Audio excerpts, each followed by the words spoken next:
Hey fellas, are you feeling down? Want to feel even worse? Just take a look at the PS3 boxes. This inconsistency is depressing. Yes folks, I've officially reached a mental state where I'm whining about boxes. Specifically these ones.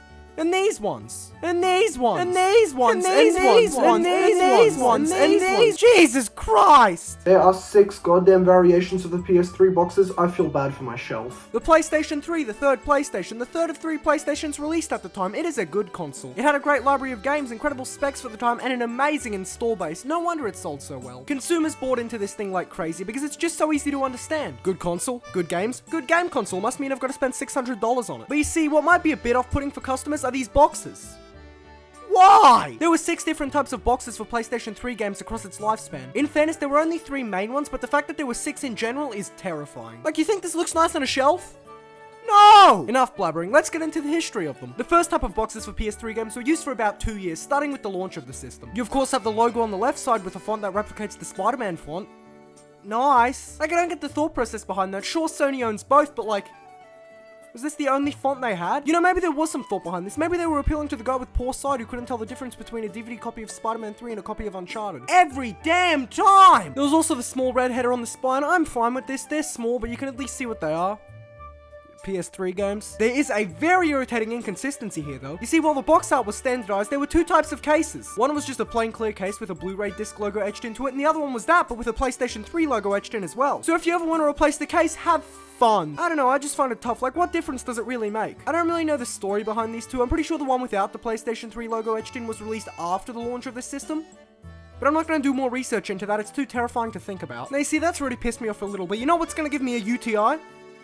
This! For all the people that love the X-axis, this one's for you.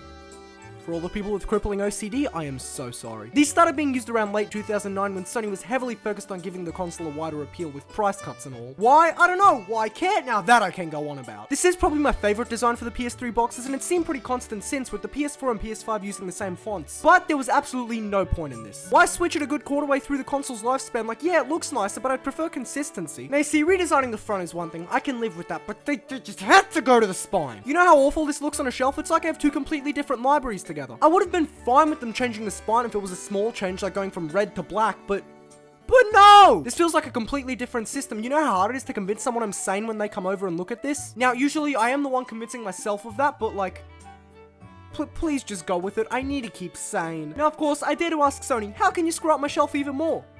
With a useless-ass gimmick, that's how! The PlayStation Move. It was an accessory. That's about it. It was clearly designed to compete with the Wii, but Sony was really heavily focused on flexing that, so much so that they put it on the spine of every single PS3 game. Well, at least those that have PlayStation Move compatibility. Now this is just disgusting. It takes up the same amount of space as the old PS3 logo. Is it really that important to most games? A good chunk of PlayStation Move compatible games barely have any PlayStation Move features, yet they really tout it like it's this big thing. It's not the worst. It's not like they made the whole spine blue or anything, but like, you could have easily just had a tiny logo at the bottom. Now you see, that's where this story should end, but no.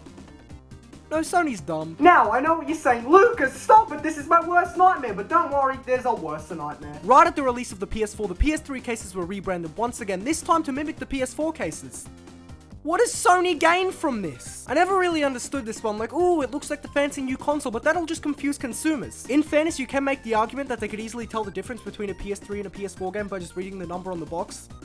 But we're talking about the average consumer here. Most of them don't even know what video games are. This was a very weird trend across a lot of gaming companies at the time, with Xbox redesigning the 360 to look more like the Xbox One.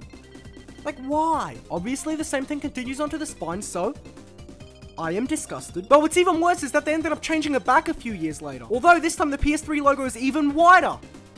We are up to 6 variations now. Don't get me wrong, I vastly prefer this to the blue ones, but if you're gonna stick to one style, stick to it. A lesson that Sony definitely learned after redesigning the PS3 boxes for the 3rd time. And that's a complete history on what makes Lucas angry. I'm not saying companies changing box art for a system is a bad thing, but when it happens so many times and it's so inconsistent, it just kind of irks me the wrong way, you know? I don't think any of the designs are bad by any means, but I'd much prefer consistency over style. But there's no point in whining about any of this, because like, what's Sony gonna do? Fix it? Overall, this is just an interesting topic to talk about, because I never really see anybody point out how absolutely disgusting it is. How is Sony proud of this? How did they get away with it so many times? And even worse, why did we let them? Now, in fairness, I might be going a bit too harsh on them. Just take a look at what Xbox is doing.